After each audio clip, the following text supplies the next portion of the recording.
So, I just finished watching the movie Prisoners, and I have a few things to say about this, both positive and negative.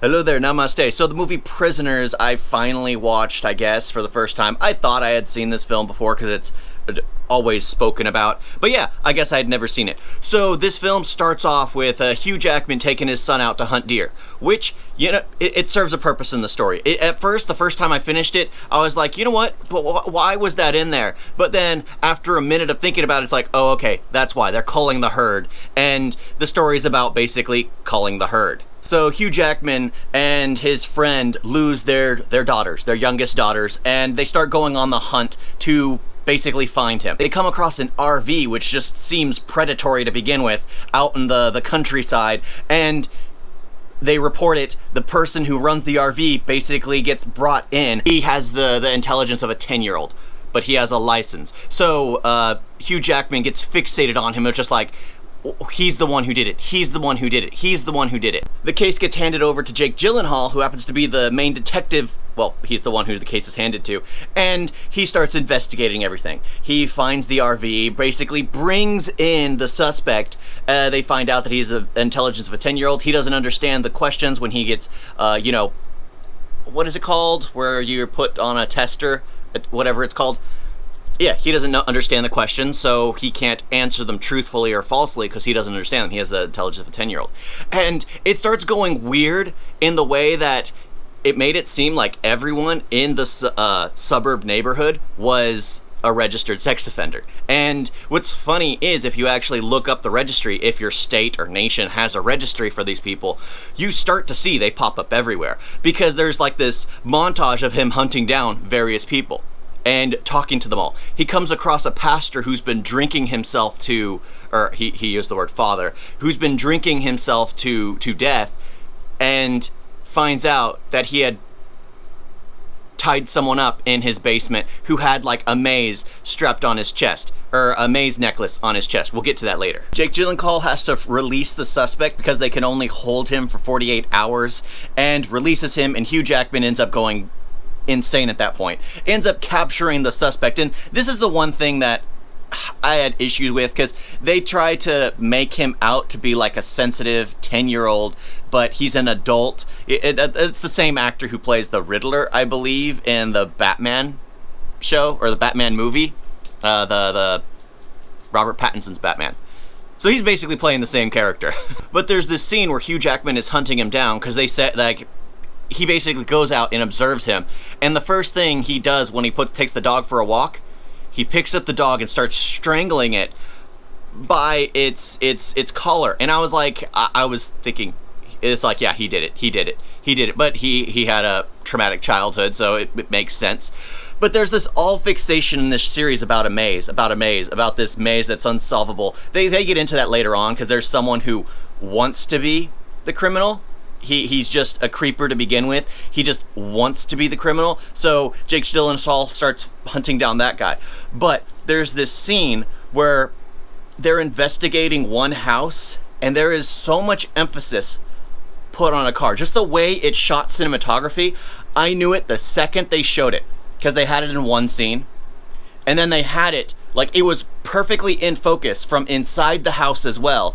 And I called it. I called it the second they put too much focus on it, because it was like, there is no reason there should be this much focus on this vehicle if it's just a prop. There is no reason. And turns out that I was at the end, because at the end I was like, I called it. But that's cinematography 101. You're supposed to let the audience in. You have to let them know and see all this stuff in advance. Whether you can catch it because you've seen enough movies like me, great. If not, then it becomes like, oh, that's a nice little hint. But it felt too obvious, because they have a scene where it's the focus when you're driving up to the house, it's the focus from inside the house, and then they have so you want this? You want this car? It's just like, oh, no. You're hinting at it way too much.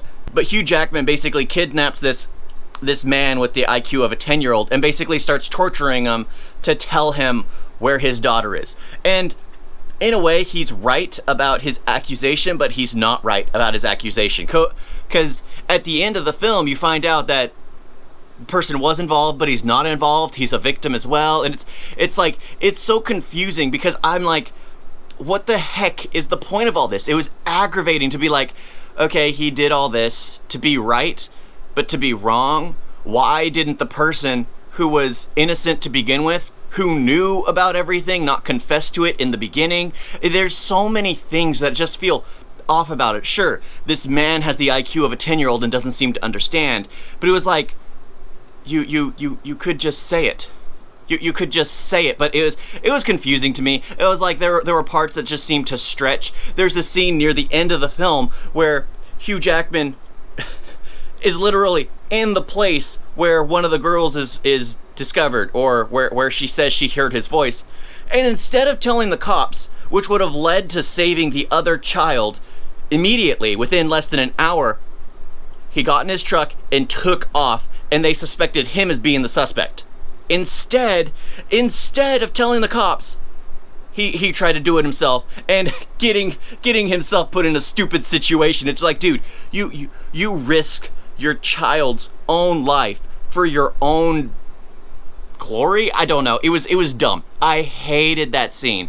But to bring it back to the calling the herd, turns out, I don't know if it was true or not, but this woman and her husband lost their son, so they waged a war against God by calling the herd, taking out children to basically make men and women and everything ungodly, because Hugh Jackman's wife started becoming a drug addict. Hugh Jackman started getting enraged and torturing an innocent, well, basically mentally 10-year-old.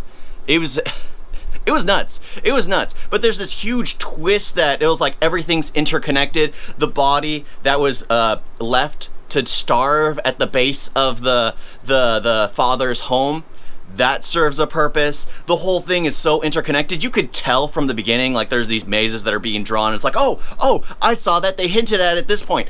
It's cinematographically, I gotta say, it's well done, but I think it's overly done because it doesn't leave any subtlety for later. It's just like, oh, I didn't notice that. It was like, no, that was clearly obvious the way they shot it. It was clearly obvious that's what they were hinting at. But I just got to say, the one thing that aggravated me was the Hugh Jackman's character. It was absolutely upsetting, and I don't fault Jake Gyllenhaal's character because he's basically an officer and he follows where the evidence takes him. And if someone's acting shady, you follow that person. And Hugh Jackman started acting really, really shady, so he followed him. He tried to find out what's going on, and that's how he ended up when Hugh Jackman ran away. That's how he ended up finding the mentally 10-year-old man trapped in an abandoned building, which Hugh Jackman was torturing him in. Well, Hugh Jackman and others, but the others decided not to be involved. One characteristic that bothered me about Jake Gyllenhaal's character is immediately you notice he's blinking a lot, and that was absolutely aggravating me. If they started out with him not blinking, like when he's in the restaurant eating his dinner before he's put on call and he's just talking to the waitress normally, I'd be like, okay. And then after the 12-hour hold where he's interrogating the mentally 10-year-old man for 12 hours, then he starts blinking excessively. But no, it started from the beginning with him blinking excessively, and it's just like, we got to build up to that. Because he's not getting any sleep. He's working the case. He has 100% clearance on his record. He's always solved every case he's been given. And he's just wanting to keep that track record. But yeah, Jake Gyllenhaal's blinking was aggravating for me. Hugh Jackman's, overly aggressive personality where he's willing to do what needs to be done. His wife, who turns herself into a drug addict because her child, it was like, in my head, I'm like, you actively do something. At least Hugh Jackman was doing something. He was torturing a mentally 10-year-old man to try and get answers, which did have the answers. He was trying to get that from them. But his wife didn't involve herself in search parties, didn't involve herself in talking or investigating or giving information about what her child finds interesting. No, she started taking pills. And it's just like, I hate her as a character. I hated her as a character. I preferred Viola Davis and her husband's, because at least she saw what needed to be done. Even though her husband kind of cowered it out at what Hugh Jackman was doing with the torturing of the mentally 10-year-old man. Viola Davis was basically like, no, you let him do his thing. He's gonna do it his way, we'll do it our way. So I was like, I at least agree with that mindset. But in the end, I gotta say, I was rather disappointed with it. For something which has always been praised, I liked it, and I still like it now with how it was shot cinematography, the cinematography of it, the hunt and mystery of it. But for me, it didn't feel like there was a mystery at all. For me, like normally these types of films, you'll rewatch to see the things you missed. I didn't miss anything. I know why they were talking about calling herds at the beginning of the film. I know why they put emphasis on that car at the very beginning of the film. It's just like all that stuff. The only thing I would be curious about is they say that the mentally 10-year-old man was the one who picked up the kids, but he wasn't the one to keep them. But there was no evidence in that mentally 10-year-old guy's RV. There was no evidence in it. So it was like, when did they clean it? Other than that, I mean, it was worth watching. I enjoyed watching it. It was a good film, I guess. It was a good film. I guess it wasn't my type of film because it seemed too obvious for me. It seemed too obvious for me. I prefer Prestige. Now that one I can rewatch over and over and over again with Hugh Jackman in it as well. And Christian Bale. Much better film, much better mystery. Everything at the very end is just like, oh, I didn't catch that. You can rewatch it again today and still feel amazed. Prisoners, not so much. I rewatch it again and just like, I already knew that. I already knew that. I already knew that. And it's just Hugh Jackman being an idiot. Especially at the very end. At the very end, that's where I think he's the most retarded. Because the fact that he doesn't talk to the officers who are right there in the room, he runs and tries to save the child himself. It's just, how stupid are you? Send a fleet of officers. Oh well. Thank y'all for watching. I'm gonna get hate for this because I know so many people love Prisoners. Oh yeah, I gotta say, why was it called Prisoners? Thank y'all for watching. Talk to you next time. Toodles.